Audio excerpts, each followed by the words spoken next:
Hey y'all, it's me again. My name is Will. I competed with parliamentary debate at Berkeley for a year, and I like to think that I got a little bit fast, so I am leading the speed lecture, or the spreading lecture, or the thing that people do to be really fast when they talk.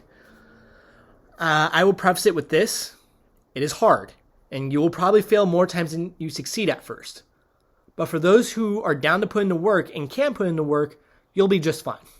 But also, don't be afraid to ask the other team to keep it slow, whether it be because of accessibility reasons or because, you're just not quite there yet. So, first, how do we get to the point of understanding people who are going blazing fast speeds? Well, we should first focus on flowing technique because that is going to be the key to getting down their arguments. I am of the personal belief that when you're competing, you are griefing and throwing around if you flow everything word for word. Instead, you should flow one or two key phrases. For example, the AF says that their uniqueness scenario is that the economy is low now because of insert a long elaborate reason here, right? They're going to have all these sort of maybe studies, logical justifications, warrants, whatever it might be. But you should not be writing down all those reasons or any of the transition words or the adjectives. For me, I'd write down econ with a downward arrow, or maybe money sign with downward arrow. This is, to me, a signal that they're saying that the economy is low now. You don't need to do exactly that. You should do what works for you, but that's just what works for me.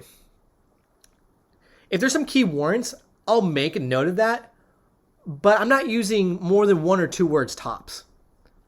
So, that way, while they're going over their super elaborate explanation, I'm thinking about what my argument is going to be to that.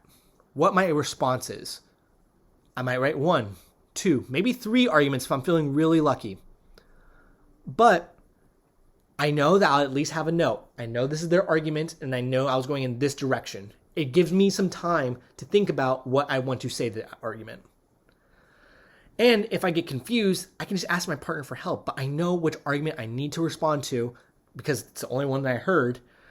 And I know that I kind of want to go in this direction. So don't be afraid to ask your partner for help. Maybe they know a little bit more about the economy than you do, and that's okay. Maybe they don't. Maybe you do, but you forgot the warrant that you needed for your argument, right? But they happen to remember because, you chatted to them about it nonstop on the way to the tournament, right? Don't be afraid to lean on your partner for help. So this makes it so that way you'll have a chance to at least catch a few arguments, but, you're just starting out. And you're going to make maybe 1 or 2 arguments. Maybe you're not going to respond to everything, but you'll still be competitive because, you don't need to answer everything to win a round. There are ways to navigate that. But when you start picking up speed, you'll find yourself being able to write a ton of responses. So you're building 2 skills at once. The second way to get caught up with speed, though, is to simply watch rounds. You have some free time, try and flow a faster round that's posted online and work your way up. You don't need to flow the whole thing, maybe just the 1 AC, maybe just the 1 NC. Little things, make it consistent-ish to the best of your ability. You didn't break? Well, you're feeling like you can put in a little more work? Go watch some out rounds, right? It's good for scouting. You're going to know what other teams are reading, and you can go home and when you're bored, write a bunch of answers out to it. Maybe do some research into it. Those sort of things are going to build up practice because there's no way around it. Practice is going to get you caught up on speed. So, that begs the question, how do we get fast? Well, drills. Lots of drills. It's not that bad if you're efficient about it. So I want you to grab a file.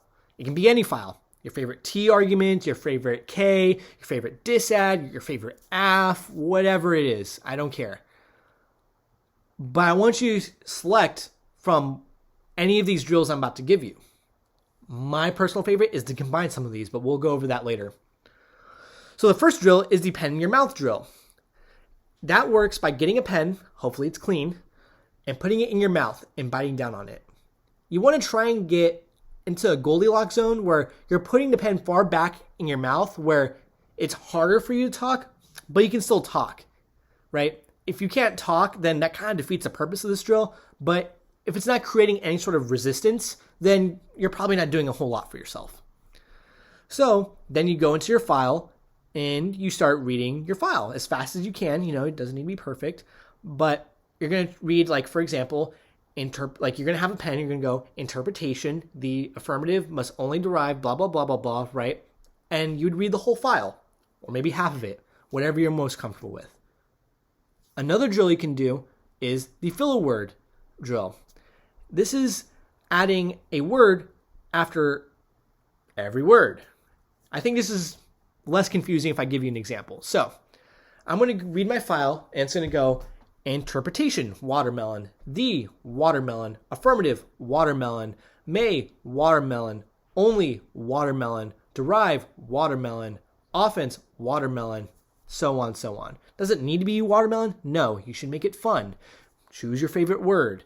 I have had students use all sorts of silly words. Make it fun. Debate should be fun, not a chore, right? And so the third drill is over enunciation drills.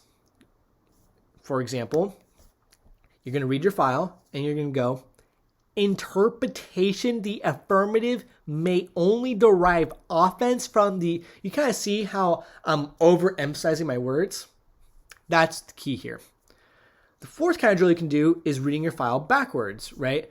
That's pretty nuts to me. You'd read, for example, your enter backwards, right? I think this is useful, especially if you're trying to memorize your file. But me personally, I like doing a combination of the first three because all of them emphasize clarity and going fast. Now imagine if you did all of those. This is what I did the summer before I started competing for PDB. So I did that maybe like 4 minutes tops. At one point it was every day, but then it eventually became every other day. And then just sometimes I did it before a round. So what this looks like is putting the pen in your mouth, getting your filler word ready, and over enunciating. So you're going to go like interpretation, watermelon, the watermelon, affirmative, watermelon, all while the pen is in your mouth. Now, I did that for like a few months, really, and I didn't even do it all the time. Maybe like 2 minutes, like a day while I was showering, like I'm not even that loud about it. I'm showering, I'm just like, oh, let me just, let me try that drill really quick with like a spec shell, right?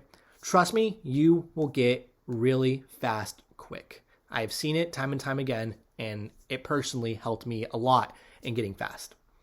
So remember, it takes practice. It's an uphill battle at first, but trust me when I say that it is doable and you're going to go amazingly fast as a result. So practice and drills.